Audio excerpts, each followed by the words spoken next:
మాదాపూర్లో బాబాయ్ హోటల్ కొత్త బ్రాంచ్ ఈరోజు లాంచ్ చేయడం చాలా హ్యాపీగా ఉంది.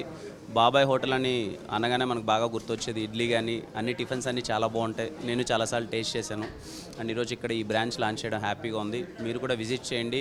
ఐ హోప్ మీ అందరికీ ఫుడ్ చాలా బాగా నచ్చుతుంది అనుకుంటున్నాను. అండ్ మేనేజ్మెంట్ వాళ్ళందరికీ, దినేష్ గారికి, శ్రేష్ఠ గారికి అందరికీ wish you all the best and thank you.